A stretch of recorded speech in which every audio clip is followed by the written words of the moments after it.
বাইকে করে তিনজন এসে পুরো একদম ব্যাগটা ওদের আঘাত করেছে। আঘাত করে দুজনে মাথা ফাটিয়ে দিয়েছে। একজনের অবস্থা তো মোটামুটি অনেকটাই খারাপ, আর আরেকজন আপনাদের চোখের সামনে আছে। আমরা আজকে মূলত এই কারণে এসেছিলাম, কালকে এসি সাহেব এসেছিলেন ওইখানে স্পটে। আজকে আমরা মোটামুটি এখানে বলে গেলাম যে 72 ঘন্টা আপনাদের সময় দিলাম, যে আপনারা এইটা কিনারা অন্তত করে দেবেন। আমরা নইলে কিন্তু আমরা আবার বৃহস্পতিবার দিন আবার আসবো। আশা তো রাখতেই হবে, আশা ছাড়া তো আমাদের কিছু করার নেই। আমরা সাধারণ একজন ব্যবসাদার, এছাড়া তো আমাদের কিছু করার নেই। প্রশাসনের উপর আমাদের আস্থা রাখতে হবে, আগামী দিনে রাখতে হবে, আজকেও রাখতে হবে, সবসময় রাখতে হবে। না, প্রশাসনের উপর আস্থা ছাড়া আমাদের বিকল্প কিছু নেই। আমরা এখনো আস্থা রেখেছি ওনাদের উপর। আমরা বলে গেছি আমরা যে বৃহস্পতিবার আমরা আবার আসবো, এসে আপনাদের কাছ থেকে আমরা প্রোগ্রেসটা কি হচ্ছে আমরা জানবো। প্রশাসন বলছে আমরা খুব চেষ্টা করছি। ব্যারাকপুর পুলিশ কমিশনার দেখেন, এসিপি নিজে এসেছিলেন কালকে, দেখেছেন।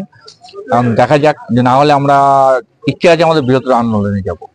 দিনে দুপুরে এরকম রিভলভার নিয়ে, এখন দেখুন, এটা তো প্রশাসন বলতে পারবে যে দিনে দুপুরে এখন রিভলভার নিয়ে রাস্তায় ঘুরে বেড়াচ্ছে, চিন্তা করছে। এটা তো আমরা সাধারণ মানুষ বলতে পারবো না, আমাদের জানার কথাও না। আমরা সাধারণ মানুষ, আমরা চাইবো আমাদের নিরাপত্তা। সেই নিরাপত্তা তো আমরা পাইনি।